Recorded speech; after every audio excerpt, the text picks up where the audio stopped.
Hello and जय Hind everyone. कल NDA second 2021 का रिटन एग्जामिनेशन कंडक्ट हो चुका है। होप आप सभी के पेपर अच्छे गए होंगे एंड अच्छा आप परफॉर्म भी करोगे। आज के इस वीडियो में हम डिस्कस करेंगे general ability test that is GAT के आंसर की के बारे में। मैं इस वीडियो में सेट ए की आंसर की डिस्कस करने वाला हूँ। अगर आपको अलग अलग सेट की आंसर की मैथ्स एंड गैट की अगर चाहिए तो बेसिकली आप प्ले स्टोर पे जाइए, वहां पे हमारा एप्लीकेशन है यशोतेज एकेडमी, जिसका लोगो आप स्क्रीन के ऊपर देख पा रहे हो। उसको डाउनलोड कीजिए, जिसका लिंक वीडियो के नीचे भी दिया है। एप्लीकेशन डाउनलोड करने के बाद में बेसिकली स्टडी मटेरियल में जाइए, वहां से आप आंसर की को डाउनलोड कर सकते हो। अगर आपको डायरेक्टली आंसर की अगर मोबाइल पे चाहिए तो स्क्रीन पे दिए गए व्हाट्सएप नंबर पे आपका सेट भेजिए, आपको आंसर की व्हाट्सएप की जाएंगी।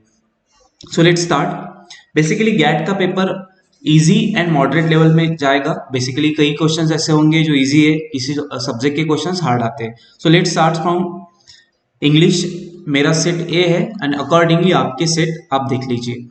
सो फर्स्ट देखेंगे spotting the errors. First question देखिए। First question reads like nursery classes for the children starts on April every year. इसमें आपको एरर फाइंड आउट करना है। सो बेसिकली इसमें जो एरर है that is for subject verb error इसमें है। अभी कैसे, फॉर एग्जांपल नर्सरी क्लासेस दी है, classes is a plural and जो वर्ब यहाँ पे यूज किया है इसमें से एस लगा है। सो एस हम लगाते हैं सिंगुलर वर्ब्स के लिए। अपार्ट फ्रॉम इट, जब भी हम कोई मंथ्स यूज करते हैं उसकी जगह ऑन नहीं, उसकी जगह इन यूज होता है प्रीपोजिशंस। सो यहाँ पे जो आंसर होगा that is answer C. Second question पे जाते हैं। Second question, the population level is very high in our city and becomes a health hazard. यहाँ पे जो एरर है दैट इज यहाँ पे इन्होंने डायरेक्टली वर्ब भी मिसिंग किया, हेल्पिंग वर्ब। सो यहाँ पे सी ऑप्शन करेक्ट होगा, जहां पे आपको चाहिए हैज। सो आपका सेंटेंस बन जाएगा the population level is very high in our city and has becomes a health hazard. Third question पे जाते हैं। सिंपल क्वेश्चन था अभी। India is a country of linguistic and cultural diversity with multiple ethnic and social groups. इस question में अगर ऐसे माना जाता है तो नो एरर भी हो सकता है, या फिर अभी डिपेंड करेगा यूपीएससी के ऊपर। यहाँ पे देखिए आपने एंड ने दो चीजों को कनेक्ट किया, लिंग्विस्टिक एंड कल्चरल डाइवर्सिटी। तो यहाँ पे हम कभी कभी डाइवर्सिटी यूज करते हैं या फिर डाइवर्सिटी का plural form that is diversities भी यहाँ पे आ सकता है। तो इसका आंसर बेसिकली बी और डी दोनों में से एक होगा। फोर्थ पे जाते हैं। Why does the lapse rate affect the tendency of air to rise? यहाँ पे जो एरर है that is lies in the part B. Effect जो होता है, इफेक्ट होता है नाउन एंड यहाँ पे एक वर्ब की जगह ले रहा है। तो यहाँ पे जो सही होगा वो होगा affect. Affect is a verb. So sentence आपका करेक्ट होगा, why does the lapse rate affect the tendency of air to rise. So यहाँ पे आंसर होगा आंसर बी। फिफ्थ क्वेश्चन पे जाते हैं। The thorax is the upper part of our body from neck down to the bottom of ribs and diaphragm. अभी sentence पढ़ने में ही थोड़ा एरर लगता है। यहाँ पर भी एरर होगा वो सेंटेंस के अरेंजिंग में। लाइक यहाँ पे जो डाउन है इसे इररिलेवेंट पोजीशन पे प्रेस किया है। यहाँ पे जो सही डाउन होगा वो होगा नेक के पहले। सो यहाँ पे सेंटेंस बन जाएगा तुम्हारा proper, the thorax is the upper part of our body down from neck to the bottom of the ribs and diaphragm. तो यहाँ पे सही आंसर होगा ऑप्शन बी। सिक्स पे जाते हैं। The practical uses of astrology have seldom been seriously studied outside India। इस sentence में कोई भी एरर नहीं है, तो इसका आंसर हो जाएगा answer D. So basically maximum question subject verb पे ही थे एंड कुछ टेंसेस पे थे। सेवेंथ पे चलते हैं। She collected some harmful of medicine and poured them down a drain। इसमें एरर फाइंड आउट करना था। बेसिकली इसमें दो एडजेक्टिव्स यूज किए that is some and harmful. So एक ही अगर यूज किया तो सही होगा, दो आप एक सेंटेंस में यूज नहीं कर पाते, एक तो सम यूज करो, दोनों का मीनिंग सेम ही होगा। तो यहाँ पे इसका जो आंसर होगा दैट इज आंसर बी।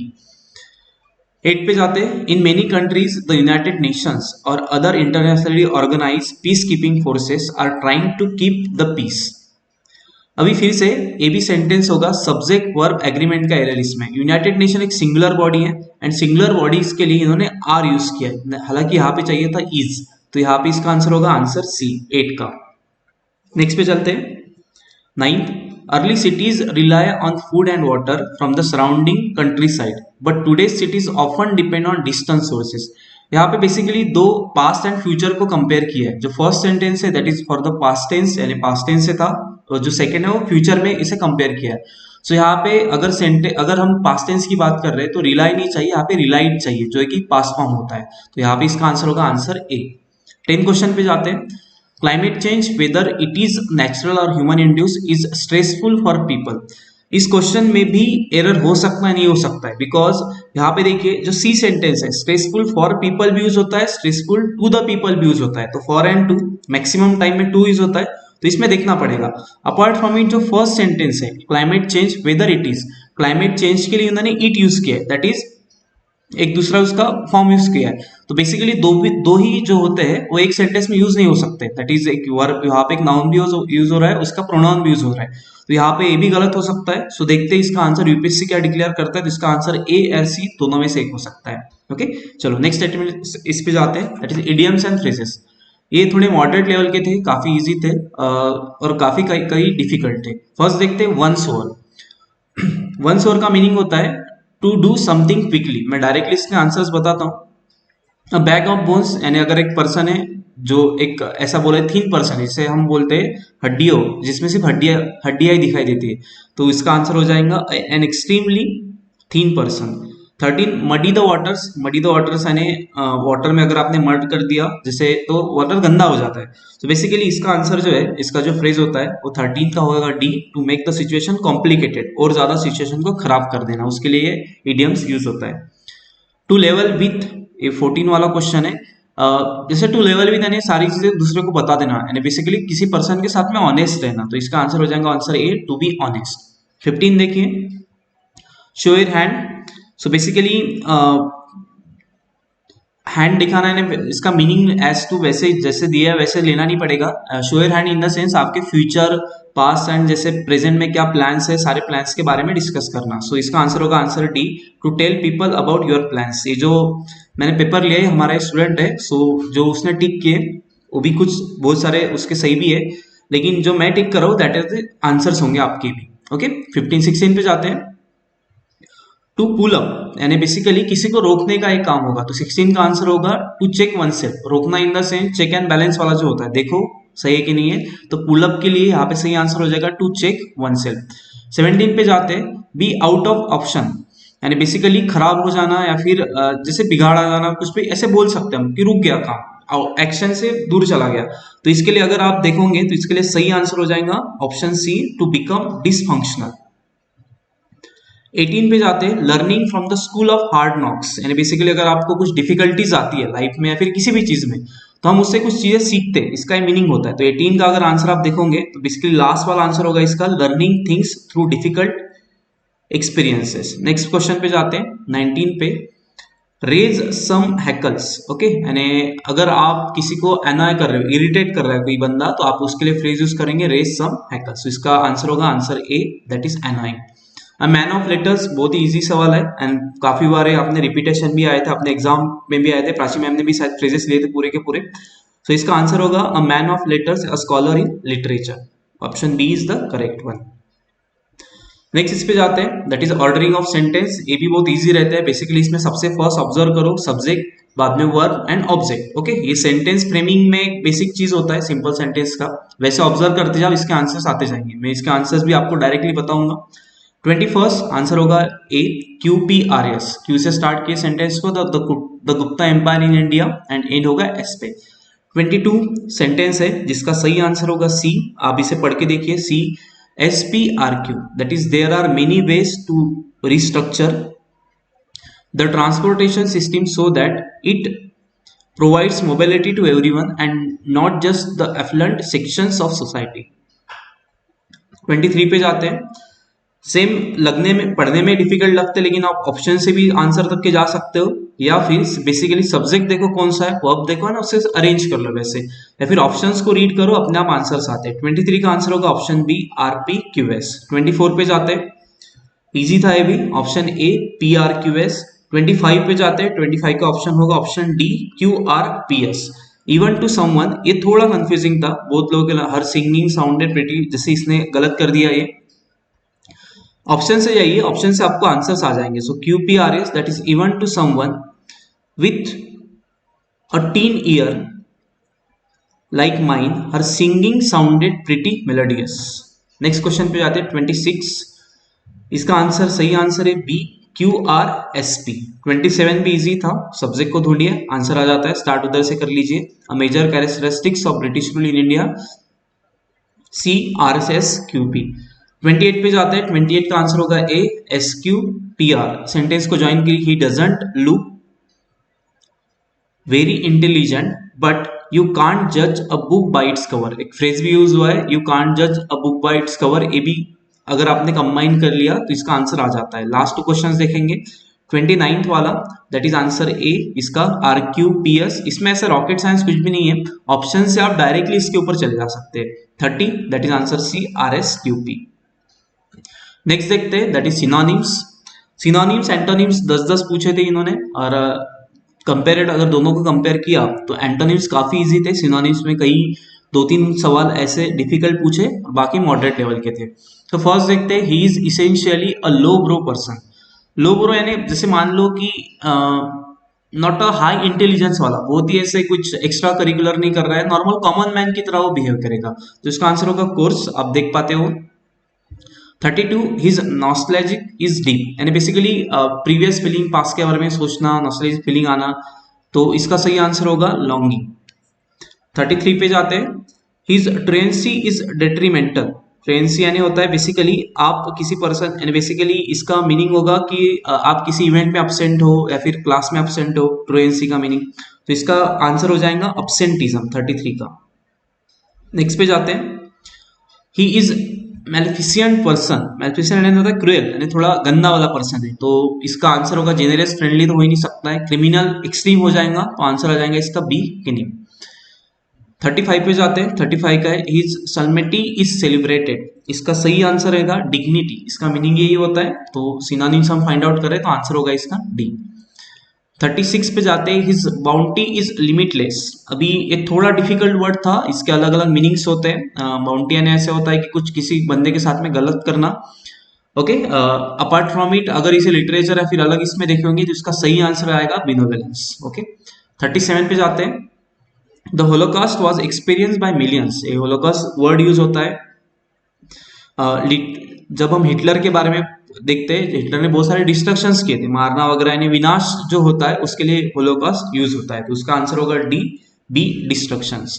38 पे जाते हैं, his aversion is known to all, यानी बेसिकली इसका मीनिंग होगा 38 का, जैसे मान लो कि नफरत वगैरह या फिर अपोज करना, तो इसका अगर आप देखोगे हॉस्टिलिटी, ह्यूमिलिटी एंड हम्बलनेस, ये सारे के सारे इसके क्या होंगे, अपोजिशन में आएंगे, तो सिनोनिम्स उसका हो जाएगा हॉस्टिलिटी।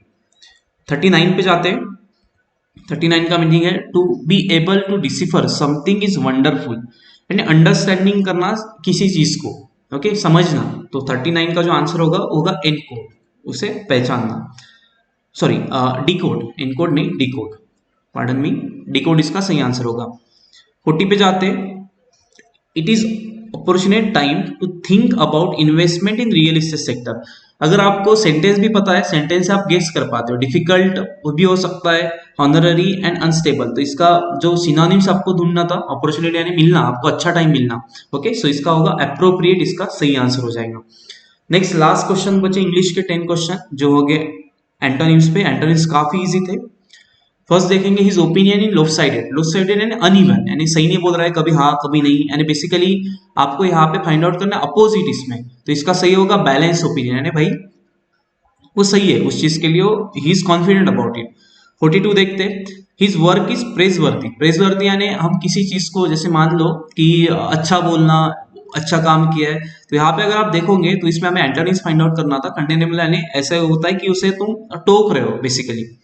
43 पे जाते हैं, his deeds are retrograde result. Retrograde यानी ऐसे होते हैं जो पीछे के टाइम से लागू हो जाते हैं, इंप्लीमेंट हो जाते हैं, सही वर्ड यूज होता है लॉस के लिए, रेट्रोगेटिव लॉज वगैरह। रेट्रोगेट यानी पुराने जमाने के, तो इसका अपोजिशन हो जाएगा प्रोग्रेसिव, यानी option A is the correct one. 44 पे जाते हैं, 44 का मीनिंग है ही is always offers palatable solutions. Okay, palatable यानी होता है कि जैसे अच्छे वाले, एक्सेप्टेबल भी हो सकता है इसका मीनिंग, जो कि काम में आने वाले, तो इसका अपोजिशन हो जाएगा unacceptable, option C is the correct one. 45 बहुत इजी था, हिज व्यूज ऑन सब्जेक्ट का माइक्रोस्कोपिक यानी बहुत ही स्मॉल, बहुत ही स्मॉल का अपोजिट होता है ब्रॉड बेस यानी बहुत ही बड़ा, तो ये ऑप्शन इसका करेक्ट ऑप्शन है। 46 पे जाते हैं, he is always obdurate in his behaviour towards other people. Okay, 46 होता है, यानी बेसिकली इसका मीनिंग होता है फिक्स है अपने व्यूज पे या फिर बिहेवियर पे, दूसरे के इसको फिक्स है, यानी बेसिकली चेंज नहीं होता है, अपने व्यूज चेंज नहीं कर पाता है, फिर जो भी उसके कुछ इटिकेट्स होते हैं वो फिक्स रखता है। तो इसका अपोजिट मीनिंग होगा इस वर्ड का होगा फ्लेक्सिबल। 47 पे जाते हैं। Mohan always had a profound respect for Sohan. Okay, ये भी एक ऐसे सवाल है जो रिपीट हुआ है, लास्ट बार भी पूछा था। प्रोफाउंड का मीनिंग होता है जैसे मान लो जैसे स्ट्रांग है किसी भी चीज के लिए, किसी की रिस्पेक्ट में स्ट्रांग है। शायद गांधी जी के बारे में लास्ट एग्जाम में पूछा था। ओके, सो स्टाउंच लीडर, प्रोफाउंड लीडर, ऐसे सेम सेम वर्ड्स रिपीट हो जाते हैं। ओके, तो इसका आंसर होगा प्रोफाउंड यानी स्ट्रांग, सुपरफिशियल यानी ऊपर ऊपर का, स्ट्रांग नहीं है। 48 देखते हैं। We were living in the turbulent times. Turbulent यानी होता है गड़बड़ वाला चीज, गड़बड़ का अपोजिट हो जाएगा काम यानी शांत वाला। ओके, तो सी इसका सही आंसर हो जाएगा। 49, Amit is a dogmatic person. Okay, dogmatic यानी जैसे मान लो स्ट्रॉन्ग के इसमें ये आ जाएगा, बोल्ड वगैरह भी इसका हो सकता है, यानी चेंज नहीं होगा अपने इसमें, फिक्स रहेगा, व्यूज चेंज नहीं करेगा। तो 49 का अगर आप ऑप्शन देखोगे तो ए सी डी तो सही ऑप्शन है, सिनोनिम्स वाले अपोजिट हो जाएगा इसका, अमेनेबल यानी चेंज हो सकता है बंदा।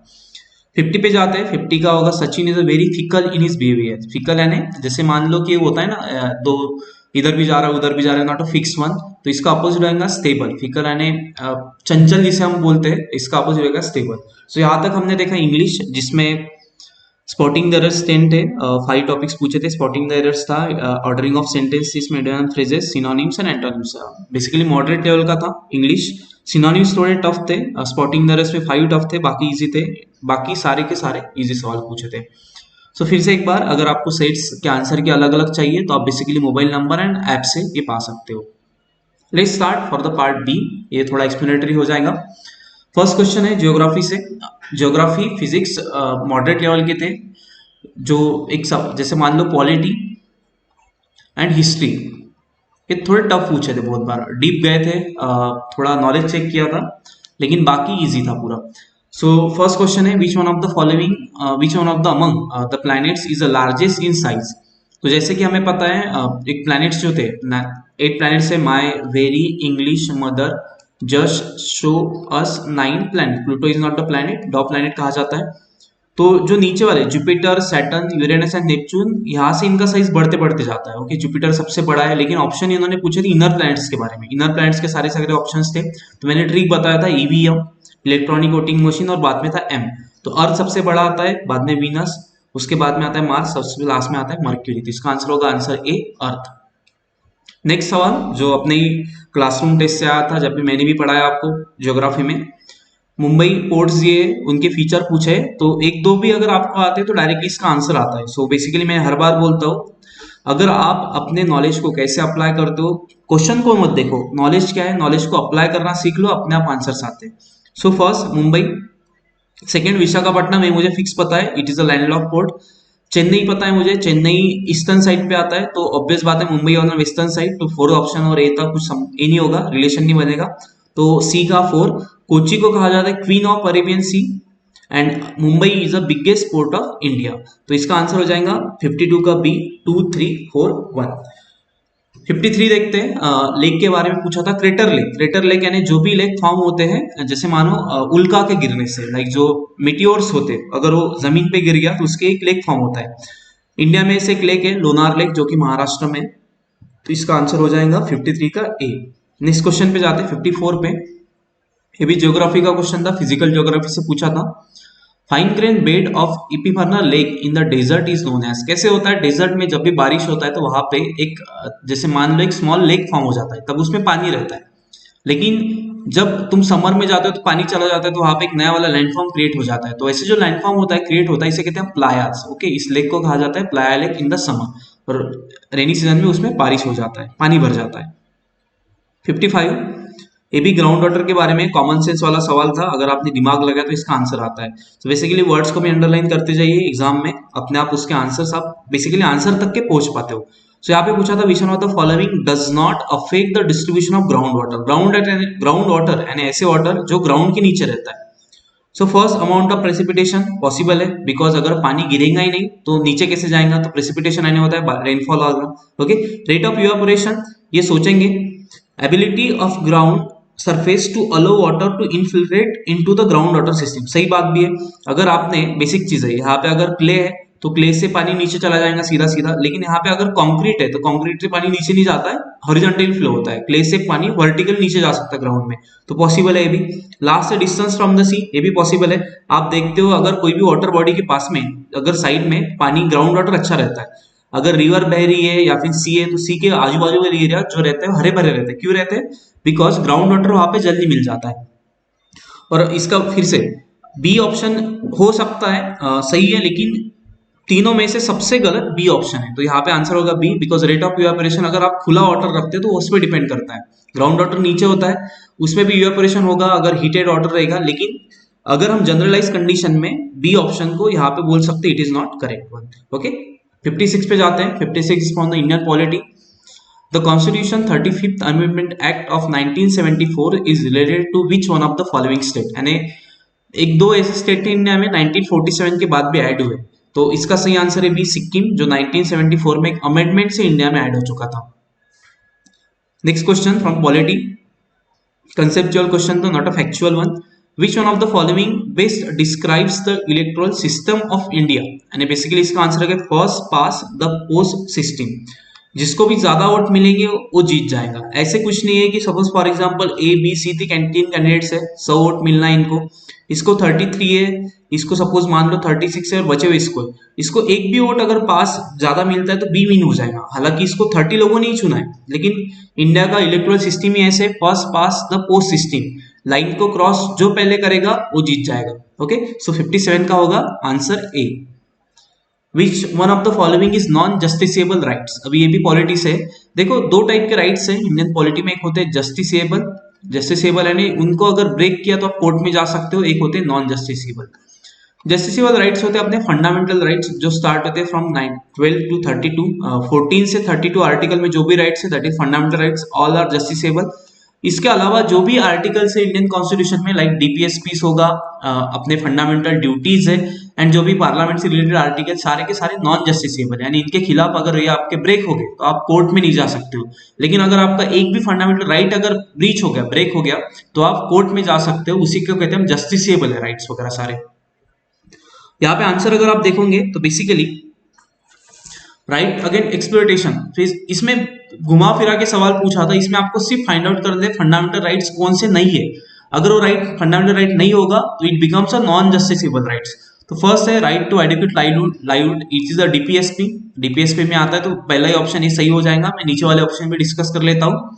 राइट अगेन एक्सप्लॉयटेशन, यानी बाल कामगार जो रहते हैं, एक्सप्लॉइट मत करो, जो अलग अलग वेट बिगारी करके रहता है उसे मत एग्जीक्यूट करो, ये सारे के सारे इसमें आ जाएंगे। सो 23 एंड 24 चाइल्ड लेबर के जो आर्टिकल्स है इसमें आ जाएंगे। राइट ऑफ एक्यूज, लाइक ये आता है 20 में, जैसे खुद ही एक बंदा अपने खिलाफ ही जैसे कोर्ट में नहीं जाएगा, डबल जेपर्डी नहीं होगा, एक डबल जेपर्डी नहीं होगा इन द सेंस एक ही बंदे को 2 बार फांसी नहीं हो सकता है, 2 कोर्ट उसे सजा नहीं देंगे, एक ही कोर्ट सजा देगा, like that. Right to life and personal liberty article 21, so नीचे वाले 3 है fundamental rights that becomes a justiciable rights, and first बचता है जो बनता है DPSP, it becomes a non justiciable right. 59 पे जाते हैं। Which one of the following is not a read? अभी देखो, अगर फंडामेंटल राइट अगर ब्रीच होता है तो उसके लिए आर्टिकल 32 दिया है। अगर कोई भी जैसे फंडामेंटल राइट अगर आपका ब्रीच हो गया तो 32 आर्टिकल में जो अपने कोर्ट्स रहते हैं वो बेसिकली अलग अलग रीट्स निकालते हैं फंडामेंटल राइट्स को एग्जीक्यूट करने के लिए, लगाने के लिए प्रॉपरली। तो ऐसे 5 रीट्स अपने कॉन्स्टिट्यूशन में दिए। उसमें से पहले आता है हेबियस कॉर्पस, एक आता है मैंडामस, थर्ड आता है प्रोहिबिशन, सर्शियोरस एंड क्यूओर है। ओके, तो मैंडामस भी है, हेबियस कॉर्पस भी है, सर्शियोरस भी है, सिवेरेबिलिटी अपना राइट रीट नहीं है। ओके, सो इसका आंसर होगा answer D is the correct one. 60 पे जाते हैं। Again this is a question from polity, fundamental rights के बारे में पूछा था, नॉट पूछा था कौन सा नहीं है। सो फर्स्ट है राइट टू एजुकेशन है, आरटी एक्ट पता है 21A इसका आर्टिकल हो जाएगा। Right to establish educational institution by minority 29 and 30 जो आर्टिकल है इस रिलेशन में आते हैं। Right to conferred with titles, ये गलत है, यहाँ पे टाइटल्स का आर्टिकल है लेकिन देना नहीं भाई, खींचना है, एबॉलिश टाइटल का आर्टिकल है, तो this is not a fundamental right, ऐसे राइट है ही नहीं। राइट अगेंस्ट अनटचेबिलिटी आर्टिकल 17 में आता है, तो ये भी आंसर हो जाएगा, D is correct one. B C B भी फंडामेंटल राइट्स है, तो कौन सा नहीं है, तो C option is the correct one. So basically मैं आपको ये बोल रहा हूँ कि डायरेक्टली आपको आंसर्स क्वेश्चंस ऐसे नहीं आएंगे, आपने जो पढ़ा है उसे अप्लाई कीजिए। बेसिक चीज था यहाँ पे, फैक्चुअल पूछा था उन्होंने, विदाउट एनी आर्टिकल का नंबर नहीं पूछा था, लेकिन आर्टिकल का नाम पूछा था, तो आप नाम भी याद करके जाते हो तो इसका आंसर आ जाता है। 61 पे जाते हैं। Which one of the following is not a function of constitution of India? First देखो, to ensure participation of good people in politics. भाई कॉमन सेंस से ही ये क्वेश्चन क्या होगा, रॉन्ग हो जाएगा।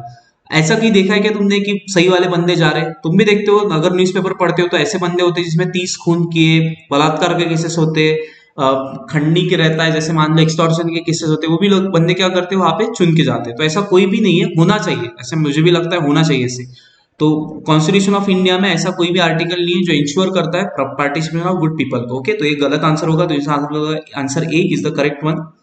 आंसर बी है, to guarantee set of rights to Indian citizen है, फंडामेंटल राइट्स दिए। To define the power of different organ of government, like executive क्या होगा, जुडिशरी क्या होता है, हमने लेक्चर में देख चुके, ये डिफाइन किया properly. To create the condition for just society, like DPSP जो है, जो गवर्नमेंट हमें क्रिएट करे, जैसे मान लो सोसाइटी कैसे क्रिएट करना है, एंड फंडामेंटल ड्यूटीज होते हैं जिसमें सोसाइटी के लिए सारे लोग अच्छे करेंगे। 62 पे जाते हैं। Which one of the following statement about biodiversity is not correct? It is a question from environment, factual question था, छोड़ना था ये भी क्वेश्चन बिकॉज थोड़ा डिफिकल्ट लेवल का पूछा था इन्होंने। फर्स्ट ही सही है, the biodiversity was coined by G Rosen. अभी आपको यहाँ से टेक क्या लेना है, यहाँ से क्या लेके जाऊंगे, सारे के सारे क्वेश्चंस को आप अच्छे से पढ़ लो, और यही क्वेश्चन हर बार रिपीट होंगे, कई नेक्स्ट एग्जाम में ऐसे सवाल पूछेगा, the biodiversity word is coined bye. Okay, तो उन्होंने आंसर दिए, ऑप्शन सी अगले वाले एग्जाम में फिर से वहां पे क्या होगा, क्वेश्चन फ्रेम हो सकता है। तो बायोडाइवर्सिटी वर्ड दिया था जी रॉसन ने, बायोडाइवर्सिटी हॉटस्पॉट दिया था नॉर्मन मेयर्स ने। एंड ऐसे रीजन्स होते हैं बायोडाइवर्सिटी जो क्या होते हैं, जैसे मान लो जैसे यहाँ पे अलग अलग तरीके से एनिमल्स पाए जाते हैं, जैसे वहां पे शेर भी होगा, वहां पे अलग अलग माइक्रो ऑर्गेनिजम्स भी होंगे, बहुत सारे टाइप्स के स्पेसीज के वहां पे ऑर्गेनिजम्स पाए जाते हैं, तो उसे कहते हैं बायोडाइवर्स प्लेस है वो। लास्ट ऑप्शन है, more than 100 hotspots of biodiversity are identified in the world. 100 नहीं है, 36 हॉटस्पॉट्स है जो वर्ल्ड में प्रेजेंट है, तो इसका आंसर होगा आंसर डी। 63 रिपीटेड क्वेश्चन था और इजी क्वेश्चन है, जियोग्राफी में से पूछा है, the earth atmosphere is mainly heated by which of the following. अभी बेसिक चीज है, अर्थ है, यहाँ पे सन है, मैंने 10 बार बोला है, सन से जो भी अर्थ की तरफ रेज आती है वो आती है शॉर्ट वेव्स में, और अर्थ जो वेव्स रिफ्लेक्ट करता है वो होती है लॉन्ग वेवलेंथ में। ओके, तो इसका आंसर क्या हो जाएगा, लॉन्ग वेव टेरेस्ट्रियल रेडिएशन। जो सन के इधर से रेज आती है उसे कहते हैं insolation, incoming solar radiation, and जो अर्थ छोड़ता है इसे कहते हैं टेरेस्ट्रियल रेडिएशन। इंसोलेशन आती है शॉर्ट वेवलेंथ में, टेरेस्ट्रियल रेडिएशन आती है लॉन्ग वेवलेंथ में, तो इसका आंसर होगा आंसर सी। 64 पे जाते हैं, क्लाइमेट वाले से क्वेश्चन था, बेसिक सिंपल सवाल पूछा था उन्होंने, लेयर्स ऑफ एटमॉस्फेयर, सबसे नीचे वाला रहता है ट्रोपोस्फियर, उसके ऊपर strato, meso, thermo, and last में आता है एक्सोस्फियर, तो आंसर होगा आंसर बी। 65 पे जाते हैं, सेम क्वेश्चन है ज्योग्राफी में से, लेकिन थोड़ा अलग क्वेश्चन पूछा था, which one of the following is not a soil forming factor? Soil किससे फॉर्म नहीं हो सकता है, बेसिकली वेदरिंग की रिलेशन में क्वेश्चन था, तो पेरेंट मटेरियल मैटर करता है, रॉक कौन सा है उसके ऊपर। ओके, अगर इग्नेशियस रॉक होगा तो जो क्ले फॉर्म होगा, मिट्टी फॉर्म होगा, सॉइल वो ब्लैक सॉइल होगा। रॉक अगर दूसरे रॉक टाइप के रॉक्स होंगे तो क्ले जो होगा वो अलग कलर का फॉर्म होगा। टोपोग्राफी मैटर करता है, आप डिजर्ट में हो या फिर रेनी सीजन में हो, एक रेनी प्लेस में हो, तो वो मैटर करता है। क्लाइमेट में मैटर करेगा, डिजर्ट वाला जैसे मैंने एक्सप्लेन किया। ह्यूमन हेरिटेशन मैटर नहीं करता है, तो वहां पे सॉइल के फॉर्मेशन के लिए बहुत ही कम, कभी कभी मैटर करेगा, कभी नहीं करेगा, तो ये these are the general factors, और इसका सही आंसर होगा answer D, human habitation. Next पे जाते हैं, रिपीटेड क्वेश्चन है, 2 साल पहले भी पूछा था, इंटीरियर ऑफ अर्थ की इसमें था, फिजिकल ज्योग्राफी से क्वेश्चन था, which one of the following best describe the lithosphere? Lithosphere बनता है क्रस्ट एंड अपर मेंटल से, crust, mental and core 3 layers रहती है अर्थ की, फ्रॉम जब आप ऊपर से नीचे जाओगे तो पूरा क्रस्ट और मेंटल के 2 पार्ट्स होते हैं, upper mantle and lower mantle, तो upper mantle and lower crust, sorry upper mantle and whole crust becomes lithosphere. 67 पे जाते हैं, ये भी क्वेश्चन था फिजिकल ज्योग्राफी से, विच one of the following countries has maximum time difference from Greenwich mean time?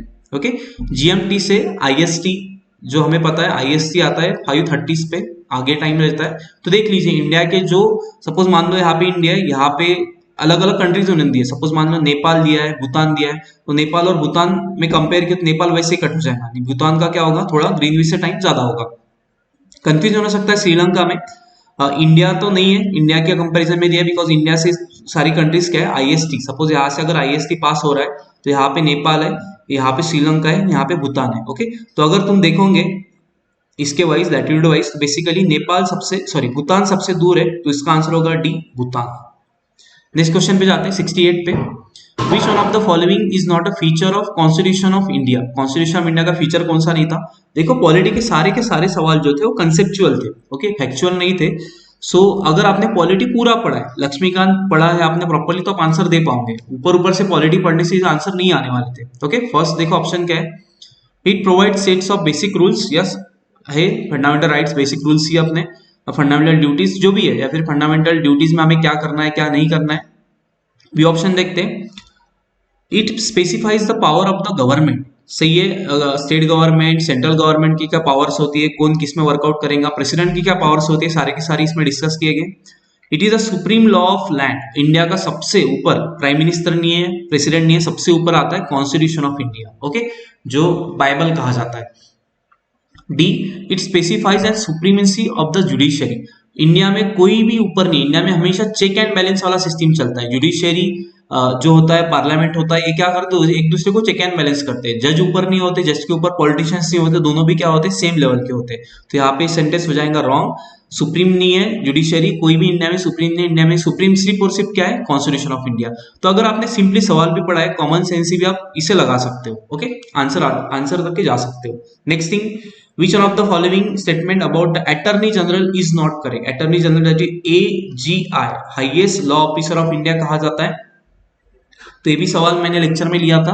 Attorney general of India को एक, मान लो कि एक सुपर पावर होता है, वो किसी भी कोर्ट में जा सकता है, चाहे वो हाई कोर्ट हो, सुप्रीम कोर्ट या फिर सबॉर्डिनेट कोर्ट्स हो, वहां पे वो जा सकता है और सुन सकता है हियरिंग्स को। तो फर्स्ट ऑप्शन यहाँ पे गलत हो जाएगा, he has right audience only in supreme court हो, सुप्रीम कोर्ट में नहीं है, वो हाई कोर्ट सबॉर्डिनेट कहीं पर भी वो जा सकता है। ओके, चलो, तो बाकी सारे स्टेटमेंट उसके लिए सही बन जाएंगे। 70 पे जाते हैं। Who among the following describe the directive principle of state policy as novel feature of Constitution of India? Obvious बात है, जो कॉन्स्टिट्यूशन मेकर थे इंडिया के, दैट इज जिन्होंने कॉन्स्टिट्यूशन बनाया B.R. अम्बेडकर, उन्होंने ही कहा था डीपीएसपी इसको क्या है, नोवेल फीचर उन्होंने नाम दिया था। तो इसका आंसर होगा आंसर डी, B.R. अम्बेडकर। 71 पे जाते हैं। It is the question from history. Which one of the following statement about the Indian Council Act of 1861 is correct? 1857 का जो ये हुआ था, इंडिपेंडेंस का जो वॉर हुआ था, उसके बाद में ब्रिटिश गवर्नमेंट में अलग अलग एक्ट पास किए, जैसे कि उस एक्ट में दीवानी भी थे, एक्ट्स थे, कुछ क्रिमिनल लॉज अलग अलग बने, इंडिया को कैसे चलाना उसके लिए लॉज सारे के सारे एक्ट्स बने थे। तो ये फर्स्ट एक्ट था 1857 के बाद वाला। तो इन्होंने बोला कि it enlarge the governor general council for the purpose of making laws. Governor general council था, जो गवर्नर था इंडिया का, वहां पे उसका काउंसिल था जो लॉ मेकिंग बॉडी था। तो ये भी सही है, उन्होंने लॉ काउंसिल को बढ़ाया।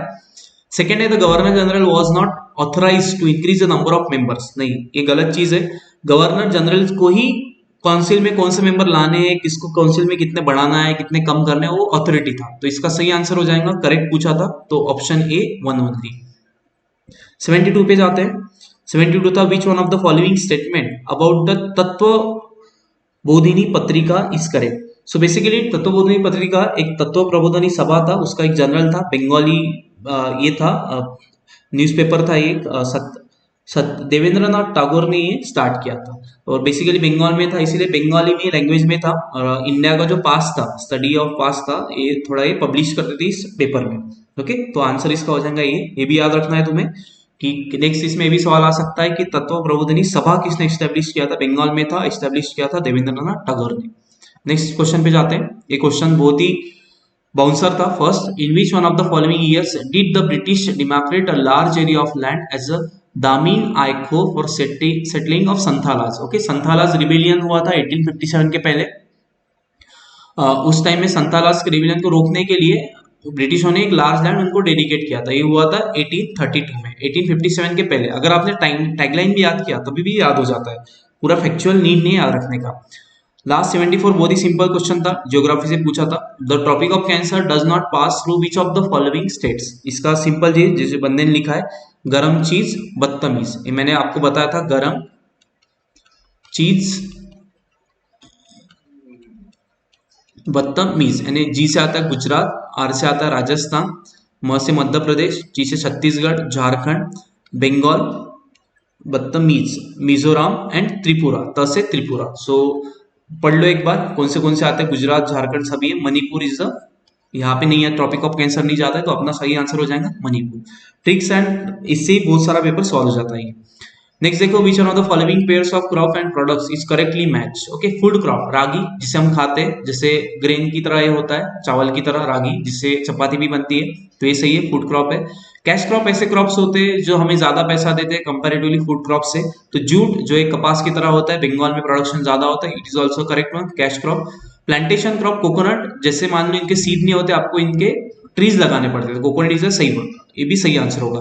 तो कॉमन सेंस लगाओ, आंसर्स आते हैं। ओके, तो इसका सही आंसर होगा 1 2 3। 76 क्वेश्चन इंडियन ज्योग्राफी ऊपर था, माइंस के बारे में पूछा था, थोड़ा डीप पूछा था इन्होंने। Which one of the following coal fields is not located in Jharkhand. Jharia सबको पता था, और झारिया के साथ में ही कोल फील्ड्स है झारखंड में, लाइक रामगढ़ एंड देवगढ़। उमरिया ये जो कोल फील्ड है that is in MP, Madhya Pradesh में आता है, तो इसका सही आंसर होगा आंसर डी। नेक्स्ट देखते हैं, ये भी एक सिंपल सवाल था, फिजिकल ज्योग्राफी से काफी सारे क्वेश्चन पूछे थे इस बार इन्होंने। Which one of the following is the longest parallel latitude. Latitude यानी होती है horizontal lines on the earth, जो हमें एक प्लेस के बारे में बताती है। ओके, और वर्टिकल लाइंस होती है लॉन्जिट्यूड्स। तो सबसे बड़ा जो होता है वो डायमीटर होता है, और किसी भी इसका, और डायमीटर अपना होता है इक्वेटर, तो इसका आंसर होगा equator. Tropic of cancer, tropic of capricorn 23.5 पे आते हैं, ट्रॉपिक ऑफ कैंसर होता है इन नॉर्थ हेमिस्फीयर, ये होता है सदर्न हेमिस्फीयर में। Arctic of circle, Arctic circle में नीचे सबसे इसमें। ओके, तो आंसर होगा आंसर डी इक्वेटर। क्लाइमेटोलॉजी से नीचे वाला क्वेश्चन है, ज्योग्राफी से ही था। The periodic rise and fall of ocean water in response to gravitational force. Tides में हमने पढ़ा था, लो टाइड हाई टाइड क्या होती है स्प्रिंग और निप में, ये ऑलरेडी क्वेश्चन हो चुका है। तो बेसिक डेफिनेशन पूछा था इन्होंने टाइड्स वाला। टाइड्स और करंट में डिफरेंस क्या होता है, तो बेसिकली करंट्स एक रिवर होते हैं इसमें, जिसमें ओशियन में वार्म एंड हॉट वाटर के अलग अलग करंट्स होते हैं। टाइड्स इज बेसिकली एक मूवमेंट होता है वाटर का, okay, not a motion of water. 79 पे जाते हैं, हिस्ट्री से क्वेश्चन है। फैक्ट्री एक्ट जो पास हुआ था 1881 में, वो उसके बारे में पूछा है। एक्ट जो पास हुआ था वो रिपन जो था वॉइसरॉय, उसके टाइम में पास हुआ था। फर्स्ट है उन्होंने, the act primary dealt with the problem of child labour. Child labour active factory था, चाइल्ड लेबर उस टाइम में ज्यादा यूज हो रहे थे, तो ये भी सही ऑप्शन है 79 वाला फर्स्ट। सेकेंड देखते हैं, The act laid down the children between 7 years and 12 years of age would not work for more than 9 hours a day। ये भी सही स्टेटमेंट है, दोनों भी स्टेटमेंट इस लॉ में थे, तो इसका सही आंसर होगा बोथ 1 and 2, बिकॉज हमें करेक्ट फाइंड आउट करना था। 80 पे चलते हैं, which one of the following statement about Mahatma Gandhi anti untouchability campaign is correct के बारे में पूछा है। तो the all India Harijan Sevak Sangh was founded for this purpose. Yes, Gandhi ji ने फाउंड किया था अनटचेबिलिटी यानी जो अस्पृश्यता था उसे मिटाने के लिए। सेकेंड है, the campaign was the root the all India Harijan Sevak Sangh was founded for this purpose. एक देखना पड़ेगा। Okay, the campaign was to root out untouchability since it did not enjoy the sanction of Hindu sant. ये भी सही है, तो इसका ऑप्शन होगा बोथ 1 and 2। चलो नेक्स्ट, ये देखना पड़ेगा शायद ऑल हरिजन सेवक संघ, ये मैं भी थोड़ा इसमें डाउटफुल हूँ। आंसर ऑल हरिजन सेवक संघ का ऐसे मोटिव ही नहीं था, उसका मोटिव अलग था, लेकिन ये इसके लिए भी काम करते थे। सो इसका आंसर बी और सी दोनों में से कौन सा होगा, वो डिपेंड करेगा यूपीएससी कौन सा आंसर पब्लिश करती है इसके ऊपर। 81, the founders of Paramhansa Mandali founded in Maharashtra believed in which one of the following. Paramhansa Mandali ऐसे एक सोशल रिलीजियस ऑर्गेनाइजेशन था जो अपने डाइवर्सिटीज थी, लाइक रिलीजन को खत्म करना चाहता था। बेसिकली एक ही रिलीजन वो मानते थे। इसका एक मीन था one god in breaking caste rules, यानी एक ही गॉड है, कोई अलग अलग कास्ट नहीं है। 82 पे चलते हैं, it is also question from history. 1857 revolts के बारे में पूछा था, करेक्ट क्वेश्चन पूछा था इश्तिहार्स के बारे में। ओके, तो इसका करेक्ट ऑप्शन है 82 का बी। इश्तिहार्स ऐसे लोग थे जो डिफरेंट कम्युनिटीज से आते थे अंडर द मुगल एम्पायर्स। 83 जो इसका देखेंगे, during the industrial revolution who among the following designate the flying shuttle loom. Flying shuttle loom ऐसे था कि जो इंडस्ट्रियल रिवॉल्यूशन हुआ था, यूरोपियन कंट्रीज में रिवॉल्यूशन हुआ था, उसमें अलग अलग लोगों ने अलग अलग इन्वेंशंस किए थे। फ्लाइंग शटल लूम एक इन्वेंशन था उसमें, जो किया था जॉन के ने। 83 का ऑप्शन होगा ऑप्शन सी। 84 पे जाते हैं, list one list second dam state, अपने नोट्स में डायरेक्टली क्वेश्चन दिया है ये। हीराकुड डैम कहाँ पे है, स्टेट डैम का पूछा था और स्टेट के बारे में पूछा था। हीराकुड डैम ऑन महानदी, महानदी पास होती है उड़ीसा से। सो ए का बन जाएगा 3। कोसी को कहा जाता है सौरव ऑफ बिहार, तो कोसी डैम कोसी रिवर के ऊपर बेस्ड होगा, तो इसका होगा 2। तो इसका सही आंसर देखो ए का 3 यहाँ पे बन जाता है और सी का 2 यहाँ पे बनता है। तो एक ऐसे ऑप्शन है जहाँ पे 3 का है, तो पांचित होगा जो होगा झारखंड में, उकाई डैम होगा होगा गुजरात में। तो इसका आंसर होगा आंसर ए। तो अगर आपको चारों भी ऑप्शन पता नहीं है, एक दो ऑप्शन अगर आपको पता है तभी आप आंसर निकाल सकते हो। 85 पे ये भी फिजिकल ज्योग्राफी से क्वेश्चन था। Which one of the following features is result of erosion and deposition of work of river. Erosion deposition के हमने अलग अलग पढ़े, लेकिन अगर आपने मियांडर्स एंड ऑक्सबो लेक अगर देखे होंगे, ऑक्सबो लेक ऐसे लेक होता है जो मियांडर से टूट के बाहर निकलता है। सपोज मान लो ये रिवर है और यहाँ से रिवर एक वे यानी सांप की तरह बहने लगती है, इसे कहते हैं हम मियांडर्स। ओके, और इससे कभी कभी रिवर क्या होता है सीधा चलने लगता है, तो ऐसे एक लेक फॉर्म हो जाता है इस तरीके से, इसे कहते हैं हम ऑक्सबो लेक। इसमें डिपोजिशन एंड इरोजन दोनों भी काम हो जाते हैं, तो इसका सही आंसर होगा oxbow lake, deposition and work. Potholes is the erosional one, levees depositional, rapids is the erosional one. Okay, next जाते हैं 86। Which one of the following is not a feature of agriculture in India. Indian geography पर question था, basic question है, अगर आपने दिमाग लगाया तो भी आंसर आता है। फर्स्ट देखो, सब असिस्टेंट एग्रीकल्चर, यानी हम आपने देखा होगा सब असिस्टेंट एग्रीकल्चर का मीनिंग होता है कि आपको जितना चाहिए उतना ही आप क्या करेंगे, ग्रो करोगे। जैसे मुझे अगर एक ही बोरा अगर ग्रेन चाहिए तो मैं एक ही बोरा ग्रेन वो नहीं करता हूँ, यानी उगाता नहीं, ग्रो नहीं करता हूँ, मैं 10-12 भी करता हूँ। ओके, 10 में से एक यूज करता हूँ, 9 क्या कर देता हूँ, बेच देता हूँ, यानी सेल करता हूँ उसे। सब असिस्टेंट फार्मिंग ऐसे होता है, इसे मराठी में या फिर हिंदी में कहा जाता है निर्वाह खेती, यानी जो सिर्फ काम, जो जिस खेती का काम सिर्फ तुमको खाने पीने का है, बेचने का नहीं है, उसे कहते हैं सबसिस्टेंस एग्रीकल्चर। इंडिया में फीचर नहीं है, इंडिया के लोग ग्रो करते हैं, खुद भी लेते हैं और बेचने में भी काम उनका होता है। तो ये सही आंसर होगा।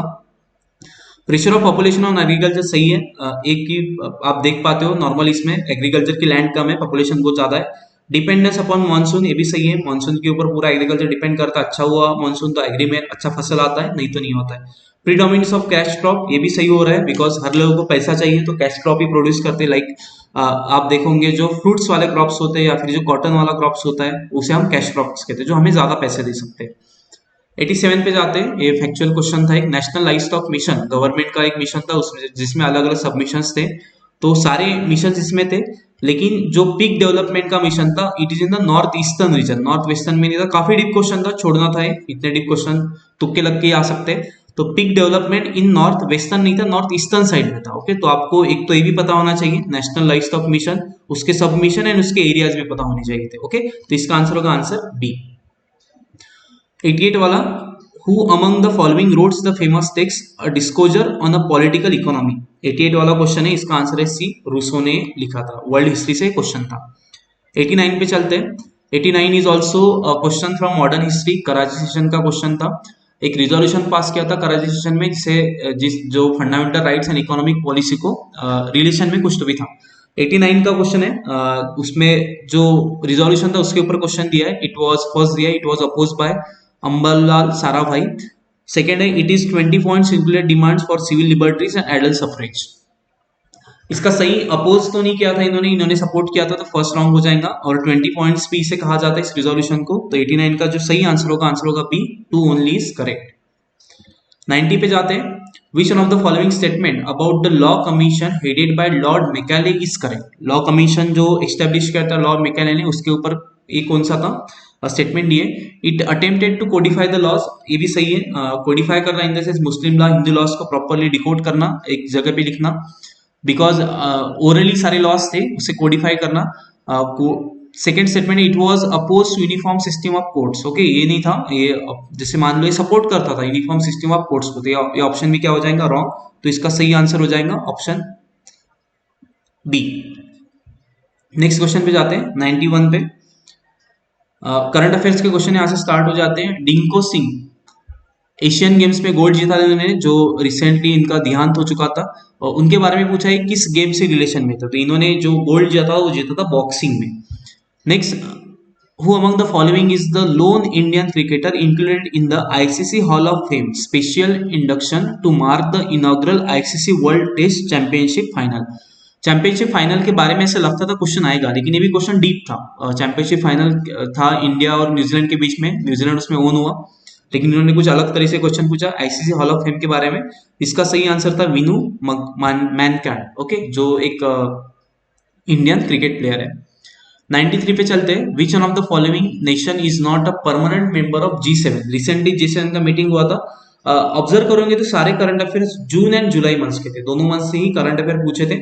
ये जून वाला क्वेश्चन था, जून वाले क्वेश्चन में एक मीटिंग हुआ था। इंडिया इसका पार्टिसिपेंट नहीं है, Canada, France and Italy are the participant, India is not a permanent member. एक विजिटर की तरह इंडिया वहां पे जाता है, मेहमान की तरह। 94 नोट्स में से क्वेश्चन डायरेक्टली पूछा है, जून का नोट्स देख लो। फर्स्ट स्टेटमेंट ये, ऑपरेशन ओलिवा स्टार्ट किया था इंडियन कोस्ट गार्ड ने, जो टर्टल्स रहते हैं उनको बचाने के लिए।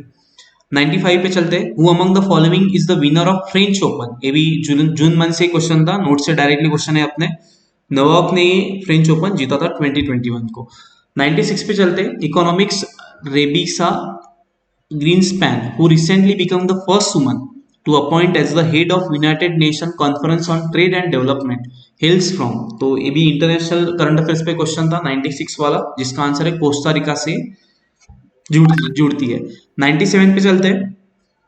97 ऑप्शन है, belt and road initiative is a foreign policy initiative of. Belt and race China का पॉलिसी है।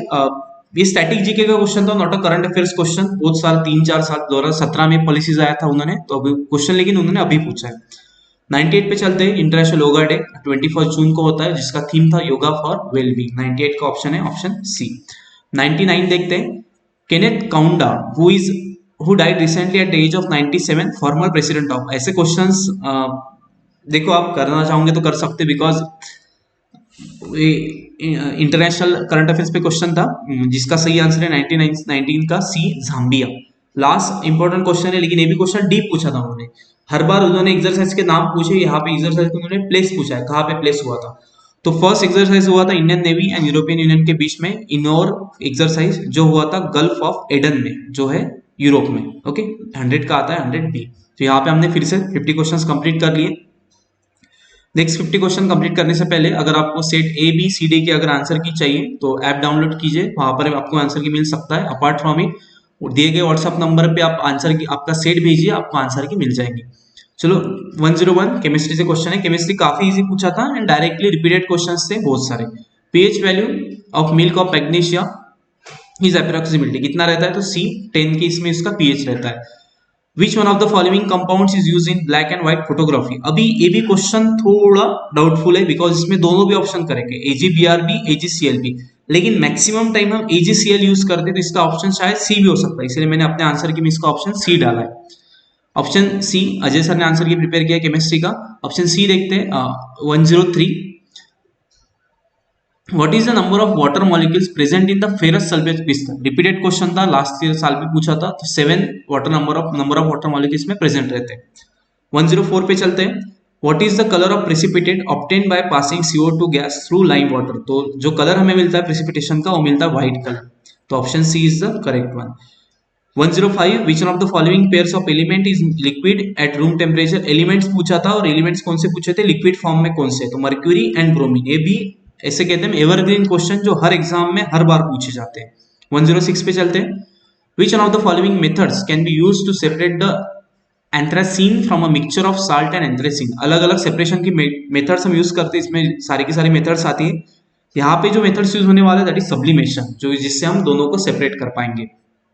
107 पे जाते हैं। This is a question from biology. Shoots of plant show upward movement and it can be design to be. अगर shoot का movement sun की तरफ हो रहा है, ग्राउंड की तरफ हो रहा है, तो उससे अलग अलग टाइप के मूवमेंट्स होते हैं। ओके, तो फोटोट्रॉपिक होता है, यानी बेसिकली अगर सन लाइट इधर से उधर अगर मूवमेंट हो रहा है, प्लांट का हाइट उधर गिर रहा है, बढ़ रहा है, तो बेसिकली इसे कहते हैं फोटोट्रॉपिक मूवमेंट। अगर उसके पॉजिटिव फोटोट्रॉपिक, अगर उसके अपोजिट हो रहा है निगेटिव फोटोट्रॉपिक। जियोट्रॉपिक यानी अगर अर्थ यहाँ पे और अर्थ के इसमें अर्थ के डाउनवर्ड डायरेक्शन अगर हो रहा है तो उसे कहते हैं हम पॉजिटिव जियोट्रॉफिक। अगर अपोजिट डायरेक्शन में होता है तो उसे कहते हैं हम निगेटिव जियोट्रॉफिक। यहाँ पे शूट के बारे में पूछा है, अपवर्ड मूवमेंट हो रहा है यानी जमीन से दूर भाग रहा है, तो इसे कहते हैं निगेटिवली जियोट्रॉफिक। तो आंसर होगा आंसर डी। 108 फोटोसिंथेसिस से क्वेश्चन था, ऑलरेडी हमने डिस्कस कर चुके हैं। फोटोसिंथेसिस एक प्रोसेस होता है जिसे हम रेडॉक्स रिएक्शन के नाम से भी जाने जाते हैं, जिसमें ऑक्सीडेशन एंड रिडक्शन होता है। हाइड्रोजन सॉरी वाटर जिसमें ऑक्साइड होता है ऑक्सीडाइज होता है, एंड जो कार्बन डाइऑक्साइड होता है वो क्या होता है, रिड्यूस होता है, इसलिए इसे रिडॉक्स रिएक्शन कहा जाता है। C6H12O6 वो रिएक्शन आपको पता होगा। ओके, सो फर्स्ट ऑप्शन है chemical energy converted into light, possible ही नहीं है, केमिकल एनर्जी इसमें भाई फॉर्म होता है, तो रॉन्ग हो गया। कार्बन डाइऑक्साइड इज ऑक्सीडाइज नहीं होता है, रिड्यूस होता है, तो ये भी रॉन्ग हो गया, मैंने यहाँ पे लिखा है साइड में। Water molecule splits into hydrogen और ऑक्सीजन, ये सही है। ओके, वाटर जो है वो H2O ब्रेक होता है हाइड्रोजन और ऑक्सीजन में। डी ऑप्शन देखो, light energy directly use in split of water, ये भी सही है, लेकिन लाइट एनर्जी अगर आपने बायो डीपली पढ़ा होगा तो लाइट एनर्जी जहाँ पे एक ऐसा बोला जाता है हार्मोन्स होता है प्लांट में जो सिक्रीट करता है, इसे इनिशिएट करता है लाइट एनर्जी, वो हार्मोन फिर वाटर को ब्रेक करने का काम करता है। सो यहाँ पे डायरेक्टली जो है ये रिलेवेंट है, यानी ऐसा बोल सकते हैं कि ऑप्शन डी भी यहाँ पे रॉन्ग हो जाएगा, option C is the correct one. Water हो जाएगा स्प्लिट हाइड्रोजन एंड ऑक्सीजन में, तो सी एंड डी दोनों भी ऑप्शन हो सकते हैं। होप यूपीएससी कौन सा देता है उसके ऊपर ही डिपेंड करेगा। 109 क्लासिफिकेशन ऑफ प्लांट्स पे था। नेकेड सीड एक ऐसा ही रहता है जिसमें रहते हैं जिम्नोस्पर्म में, naked seed are in the gymnosperm, अगर सीड अगर पैक्ड होते तो हो जाते हैं एंजियोस्पर्म में। टिश्यूज के बारे में क्वेश्चन था प्लांट, जिसमें बॉटनी के में ज्यादा क्वेश्चन पूछे थे इस साल। Which one of the following tissue is known as the basic packing tissue and found in xylem and phloem. Packing tissue कौन से रहते हैं, दैट इज पैरेन्काइमा, जो पैकेजिंग का काम करते हैं, तो C B option is the correct one 101 का। नेक्स्ट पे जाते हैं 111 बॉटनी पे क्वेश्चन था, गर्थ ऑफ स्टेम, ऑलरेडी ये क्वेश्चन हम डील कर चुके, जिसमें तीन टाइप के lateral meristem, apical meristem, intercalary meristem, ऐसे टाइप ऑफ टिश्यूज रहते हैं। अपाइकल यानी हाइट बढ़ाता है, लैटरल यानी गर्थ बढ़ाता है, एंड जो इंटरकैलरी रहता है जो फल एंड फ्रूट को बढ़ावा देता है। तो यहाँ पे पूछा था गर्थ के बारे में, यानी बेसिकली आपने देखा होगा पीपल के पेड़ या फिर जो भी पेड़ रहते हैं ऐसे बड़े बड़े होते हैं, तो इसमें क्या होगा, लैटरल मेरिस्टेम वहां पे ज्यादा प्रेजेंट रहती है। कोकोनट में हाइट बढ़ता है तो उसमें अपाइकल मेरिस्टेम ज्यादा डिवाइड हो जाता है।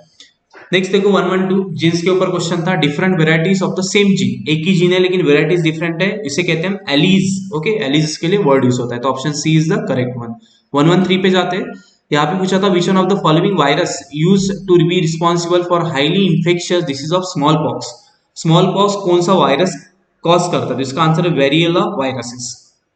114 फिजिक्स, जो कि बहुत ही इंपॉर्टेंट है और अपने बच्चों ने शायद फाड़ दिया होगा होपफुली। ओके, बिकॉज सारे के सारे क्वेश्चंस बहुत इजी थे, एंड अपने सारे क्वेश्चंस हमने लेक्चर्स में डिस्कस कर चुके थे। बायोंसी फोर्स, अगर बेसिकली अगर आप बायोंसी फोर्स को समझना है, मेरा एग्जांपल याद कर लो, बाथरूम में जाओ, वहां पे बकेट रखो, एक उसमें एक मग डाल दो, मग अगर तुमने प्रेस किया तो मग ऊपर आता है, क्यों आता है, बिकॉज वाटर क्या लगाता है, ऊपर के डायरेक्शन में फोर्स लगाता है, इसे हम कहते हैं बॉयनेंट फोर्स या फिर बायोंसी फोर्स। तो इस फोर्स का डायरेक्शन कौन सा होगा, एक तो फोर्स है, नॉट अ प्रेशर, फोर्स है। फोर्स दो ऑप्शन थे, डाउनवर्ड फोर्स, अपवर्ड फोर्स। ये जो मग्गा था ऊपर जा रहा था, जो भी तुमने पतेला डाला, बिकॉज ऊपर के डायरेक्शन में फोर्स होगा, इसलिए इसका आंसर क्या होगा, upward force, option D is the correct one. 115 पे जाते हैं, weight and mass of an object are defined with the Newton's laws of motion, which one of the following is true. Newton के सारे laws थे, उसमें उसने मास को constant माना था, इसीलिए इसका ऑप्शन होगा option B, mass is the constant proportionality. Weight को नहीं माना था बिकॉज ग्रेविटी चेंज हो जाता है। ओके, और इसीलिए मास को प्रोपोर्शनल रख के उसने खुद के लॉज बनाए थे, laws of motion. Fundamental laws of physics 116, ये भी क्वेश्चन हर बार मैंने लिया है। इनर जो फिजिक्स के सारा फिजिक्स जो होता है वो कंजर्वेशन तीन चीजों का होता है, उसमें conservation of energy, momentum, charge, and एक होता है एंगुलर मोमेंटम का कंजर्वेशन। तो ये लास्ट टाइम भी मैंने बोला था आपको, इस पे क्वेश्चन आएंगे, फिक्स क्वेश्चन इस पे आ गया। Okay, conservation of energy, momentum, charge and angular momentum, इस पे सारे के सारे फिजिक्स के लॉज बेस्ड है। 117 question, work is said to be 1 joule when force, what is the force. Work होता है फोर्स इनटू डिस्प्लेसमेंट, वर्क दिया था 1 जूल। इसमें ट्रैप ये था कि बेसिकली आपको यहाँ पे यूनिट्स देखना था, जूल यूनिट था, जो सीजीएस एमकेएस उसमें देखो कैसे होते सारे के सारे। सो 1 जूल था, फोर्स निकालना था तुमको कितना होगा, एंड डिस्प्लेसमेंट कितना होना चाहिए, सो दैट 1 जूल था। ओके, वर्क आना चाहिए 1 जूल, तो रख लो एक एक ऑप्शन को रखो। 4 न्यूटन यहाँ पे फोर्स रखो, 25 सेंटीमीटर यहाँ पे डिस्प्लेसमेंट है, लेकिन सेंटीमीटर में एमकेएस सिस्टम हम यूज कर रहे हैं, mass K G second, metre K G second, तो इसे मीटर में कन्वर्ट कर दो, तो ये कितना आ जाएगा 4 इंटू 25 को तुम लिख सकते हो 0.25, इसे अगर तुमने किया मीटर में अगर सॉल्व किया तो आंसर आ जाएगा 1 जूल, तो इसका आंसर होगा ए फर्स्ट। बेसिक फॉर्मूला यूज करना था, work is equal force into displacement, लेकिन ट्रैप ये था यहाँ पे कि यहाँ पे सेंटीमीटर में दिया था, इसे कन्वर्ट करना था मीटर में। नेक्स्ट क्वेश्चन देखते हैं, uniform motion of a car along the circular path, ये तो 11th में भी पढ़ा है मैंने और अभी भी इसमें भी हुआ है रिक्विजिट बैच में। बेसिकली सर्कुलर मोशन जो होता है, सर्कुलर मोशन में हमेशा जब भी सर्कुलर मोशन होता है एक्सेलरेशन हमेशा रहता है, सेंट्रीपिटल एक्सेलरेशन, वेलोसिटी हमेशा चेंज होगा बिकॉज उसका डायरेक्शन क्या होता है, चेंज होते जाता है। सो वेलोसिटी जो है इट्स अ वेक्टर क्वांटिटी, पहले समझा देता हूँ बाद में आंसर आपको पता चलेगा, जिसको मैग्नीट्यूड रहता है, डायरेक्शन रहता है। सर्कुलर मोशन अगर सर्कुलर पाथ ले लो वहां पे डायरेक्शन हमेशा चेंज होने वाला है, so direction change velocity change, तो वेलोसिटी क्या हो जाएगा वहां पे, चेंज हो जाएगा। और यूनिफॉर्म बोला है तो बेसिकली मैग्नीट्यूड तो कांस्टेंट रहेगा। So a change of speed due to change in direction of motion possible नहीं है, speed is a scalar quantity, direction का उसको कुछ भी मैटर नहीं करता है। Change in velocity due to change in direction of motion, सही आंसर है, वेलोसिटी चेंज होगा बिकॉज डायरेक्शन ऑफ मोशन क्या हो रहा है, चेंज हो रहा है, तो बाकी ऑप्शन नहीं किए तो भी चल जाएगा, तो option B is the correct one. 119 पे जाते हैं। It is a question for electricity. 3 equal resistors दिए थे यहाँ पे जो पैरेलल में कनेक्टेड थे, तो पैरेलल में इन्हें कनेक्ट कर लेते हैं हम पहले, सबसे पहले close circuit, then the total resistance in the equal बोला है तो इसको आर मान लो, इसको आर मान लो, इसको आर मान लो, ओके। इक्वल टोटल रेजिस्टेंस होता है आर इक्विवेलेंट, और आर इक्विवेलेंट होता है 1 upon R E, 1 upon R plus 1 upon R plus 1 upon R, so equivalent हो जाएगा 3 बाय आर, और आर ई इक्विवेलेंट तुम्हारा हो जाएगा आर बाय 3, ओके। तो आंसर कौन सा है इसका, 1/3 of the individual resistance, A is the correct answer. 120 easy question था। Rutherford's alpha particle scattering experiment was responsible for the discovery of which of the following. Nucleus के बारे में उसने ढूंढा था, एटॉमिक न्यूक्लियस का ही जो इन्वेंशन किया था रुदरफोर्ड ने किया था, उसके अल्फा पैटर्न स्कैटरिंग से, तो उसका आंसर होगा आंसर सी। सिंपल क्वेश्चन था, केमिस्ट्री से क्वेश्चन था। KLMN शेल पता है 2 8 18 32, किस शेल में पूछा था, एम शेल में, तो आंसर है 18 वाला, 2 8 18 32 KLMN shells. 112 chlorine occurs in nature in two isotopic forms, masses 35 दिया था, 37 रेशियो दिया था 3:1। What is the average atomic mass of chlorine atom, simple calculations था, दोनों को ऐड करके ये कर दो, तो बेसिकली इसका आंसर होगा 35.5 you atomic unit. 123 which one of the following element isotope पूछा था, तो जो यूज होते हैं अलग अलग ट्रीटमेंट ऑफ कैंसर्स के लिए, तो इसका आंसर है कोबाल्ट 60 जो यूज होता है। आयोडीन भी यूज होता है 131, लेकिन देखो अभी आंसर को क्या देते हैं, लेकिन बेसिकली कैंसर जब बोला तो cobalt is the correct one, ऐसे मुझे भी लगता है, तो answer C is the correct one. 124 पे जाते हैं, गल्वेनाइजेशन के बारे में क्वेश्चन था। To protect steel and iron from rusting a thin layer of which of the following metals is applied, यानी गैल्वेनाइज करते हैं हम जिंक को और आयरन एंड स्टील के ऊपर एक लेयर लगाते हैं, तो इसका आंसर होगा बी जिंक 124 का। 125 के ऊपर जाते हैं। सिंदबार किसका ओर होगा, 10 बार क्वेश्चन पूछा है, रिपीटेड क्वेश्चन है, मर्क्यूरी का ओर होता है सिंदबार। 126 करंट इलेक्ट्रिसिटी क्वेश्चन था, लेक्चर में मैंने बताया था right hand thumb rule. Right hand thumb rule में थंब बताता है डायरेक्शन ऑफ करंट को, और जो कर्ल फिंगर रहती है वो बताती है डायरेक्शन ऑफ मैग्नेटिक फील्ड को, ओके। सो उन्होंने बोला था कि imagine a straight carrying conductor with a magnetic field anti clockwise magnetic field थी।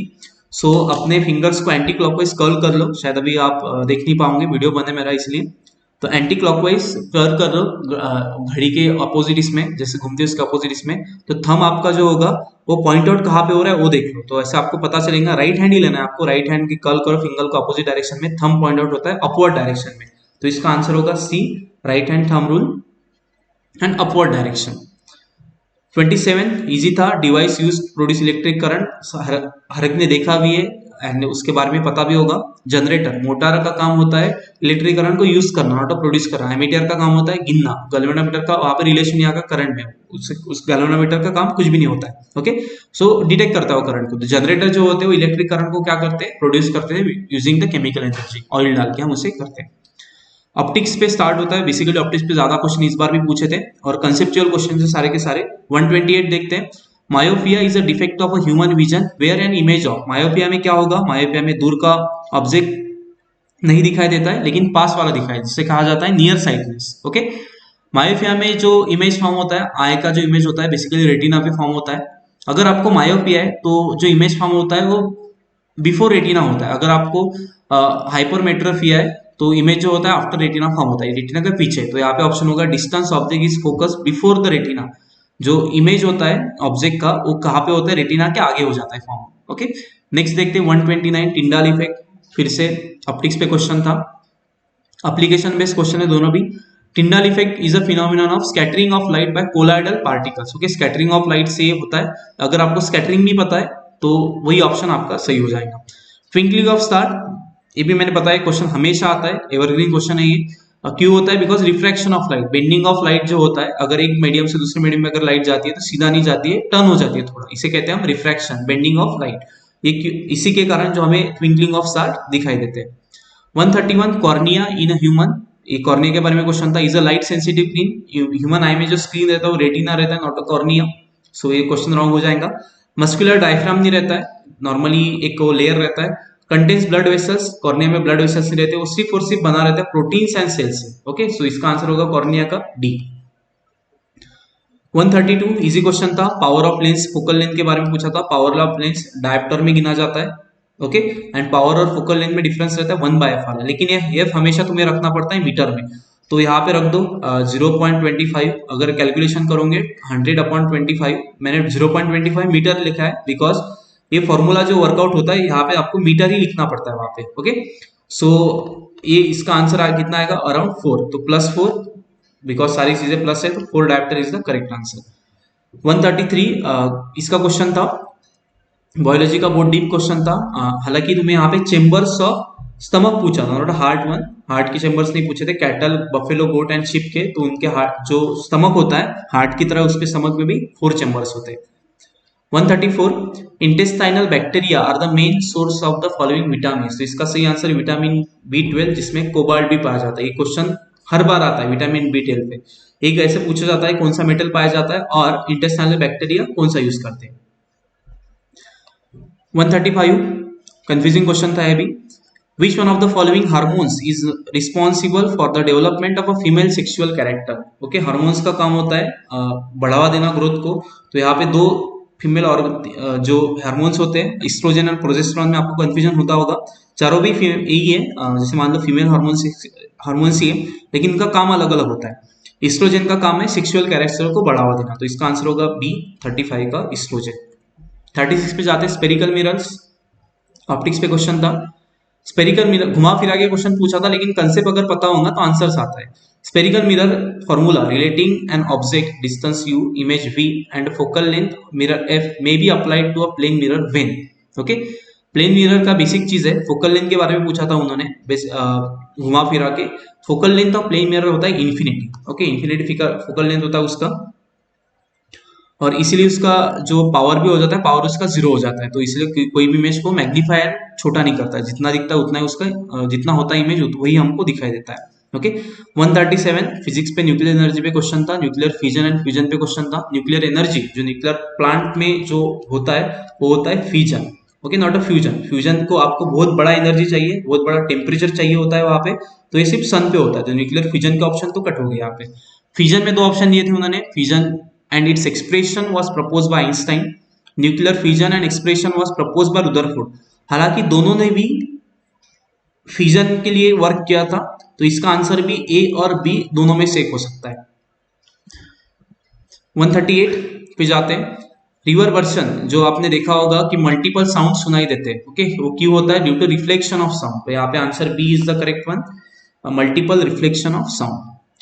139 which one of the following is a true for propagation of sound waves? Okay, पहले तो सबसे पहली बात, अगर मैंने क्लोज रूम में गया, क्लोज रूम में अगर मैं बोल रहा हूँ तो आप मुझे, मैंने अगर क्लोज रूम में अगर मैं बोल रहा हूँ तो आप मुझे सुन भी पाते हो और देख भी पाते हो, लेकिन मैंने अब क्लोज रूम से पूरा एयर निकाल दिया। ओके, और वहां पे अभी वैक्यूम है, उस टाइम में आप सिर्फ और सिर्फ मुझे देख पाओगे, सुन नहीं पाओगे। यानी बेसिकली साउंड वेव्स को मीडियम लगता है ट्रेवल करने की, इसे मैकेनिकल वेव्स कहा जाता है, और वैक्यूम में वो ट्रेवल होती नहीं है। तो travels in vacuum wrong, can not travel in vacuum ये सही हो सकता है, कैन ट्रेवल इन वैक्यूम में भी रॉन्ग हो गया, can not travel in vacuum. Okay, यानी बी और सी में आपको डी में देखना भी कौन सा सही है।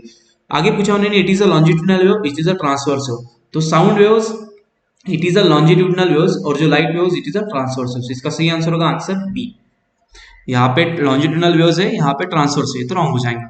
140 पे जाते हैं, इजी क्वेश्चन था, मोशन अंडर ग्रेविटी वाला क्वेश्चन था।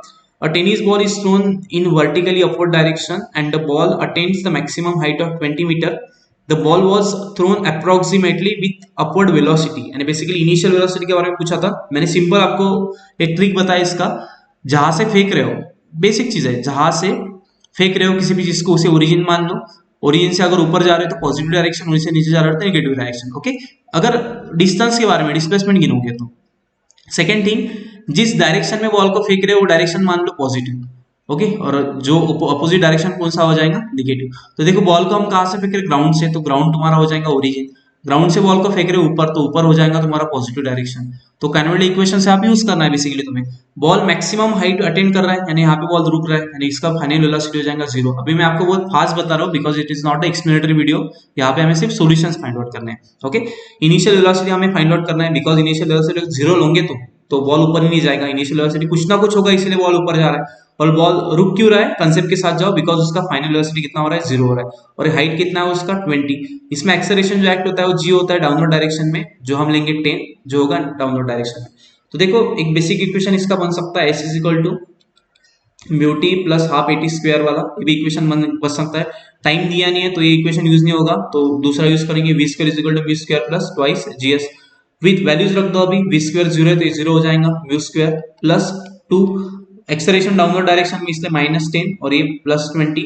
तो 20 देखो कैसे आंसर आएगा इसका, mu square is equal to 400 आएगा अगर ये इधर चला जाता है तो इसका आंसर होगा म्यू 20।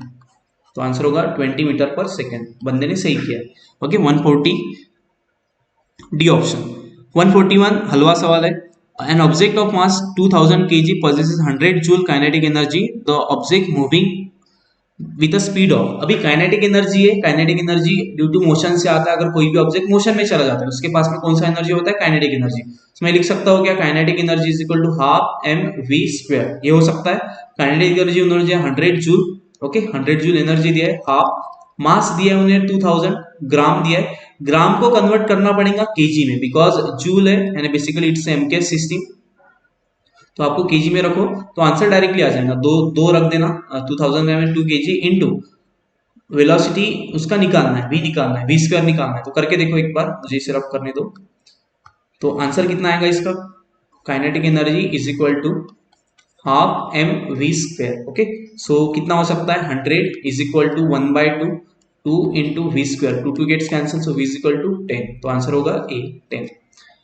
नेक्स्ट चलो, which one of the following ions is not an isoelectronic with F ट्रिलियन। आइसो इलेक्ट्रॉनिक यानी ऐसे होते हैं कि जो जिसमें इलेक्ट्रॉन सेम होते हैं। तो यहाँ पे आंसर होगा N A, that is Na+, जिसको और फ्लोरीन में इलेक्ट्रॉन सेम नहीं होते। 142 का आंसर है, आंसर बी। 143 पे जाते हैं, what is the total number of covalent bonds in methanol. अभी देखो इस बंदे ने तो सही किया है, लेकिन इसमें OH का बॉन्ड भूल गया है। ओके, कोवैलेंट बॉन्ड यानी जो शेयरिंग, नॉर्मली बॉन्ड्स जो सिंगल वाले बॉन्ड्स होते हैं, तो CH4 CH3OH इसका फॉर्मूला है। तो यहाँ पे एक ए बॉन्ड हो गया, दूसरा, तीसरा, फोर्थ, और यहाँ पे O और H के बीच में एक बॉन्ड है, फिफ्थ। तो इसका आंसर होगा सी, फिफ्थ बॉन्ड।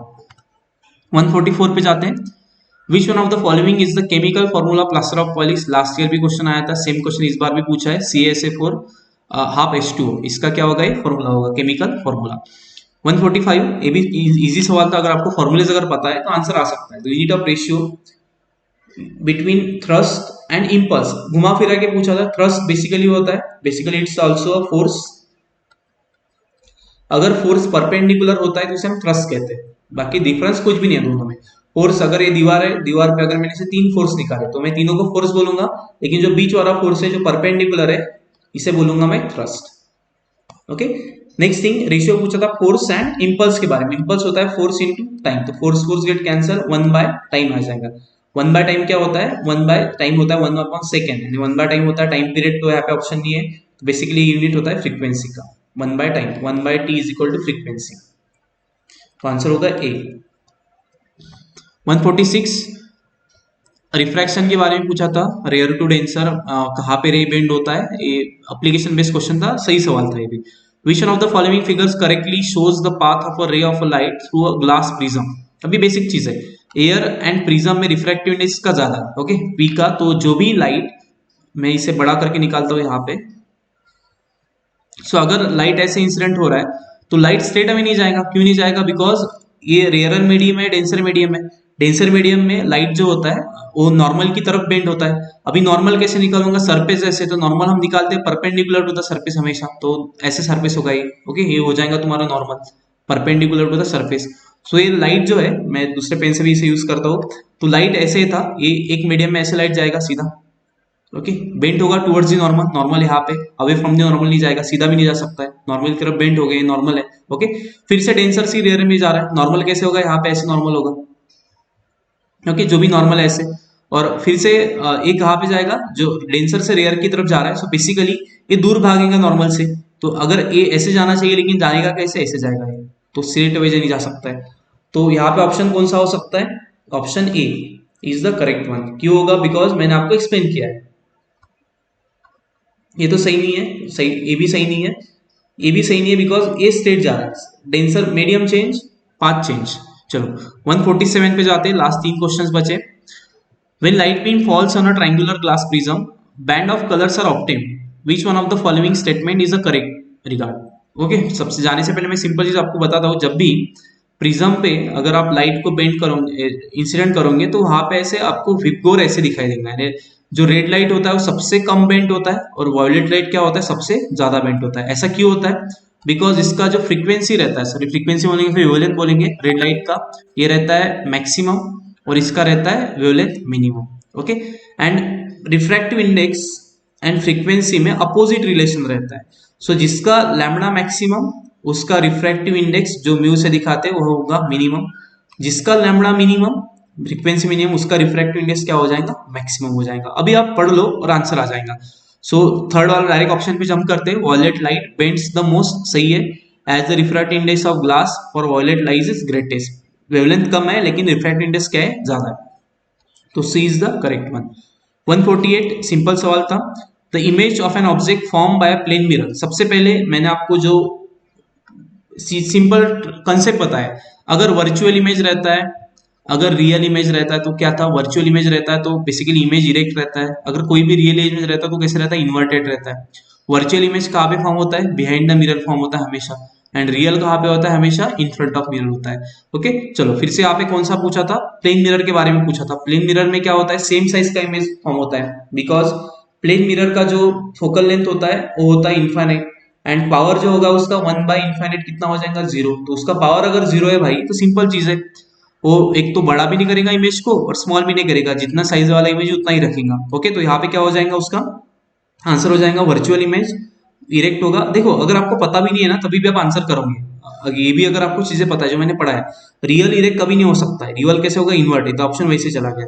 इन्वर्टेड वर्चुअल कभी नहीं होगा, ये भी ऑप्शन वैसे चला गया। इन्वर्टेड रियल हो सकता है एंड स्मॉल, ओके, लेकिन प्लेन मिरर में जो इमेज फॉर्म होता है वो कैसे होता है, हमेशा वर्चुअल होता है, इरेक्ट होता है, सेम साइज वाला होता है, तो ऑप्शन होगा इसका बी। चलो लास्ट 2 क्वेश्चन देखते हैं, बहुत इजी क्वेश्चन है, ये भी ऑलरेडी हो चुके हैं फिजिक्स के question. Which one of the following is not a conservative force. 2 type के फोर्सेस हमने देखे थे, एक था कंजर्वेटिव फोर्स, एक था non conservative force. Conservative force ऐसे फोर्स होते हैं जिनका वर्क डन पाथ पे डिपेंड नहीं करता है, okay, and non conservative forces ऐसे फोर्सेस होते हैं जिनका वर्क डन पाथ पे डिपेंड करता है, ओके।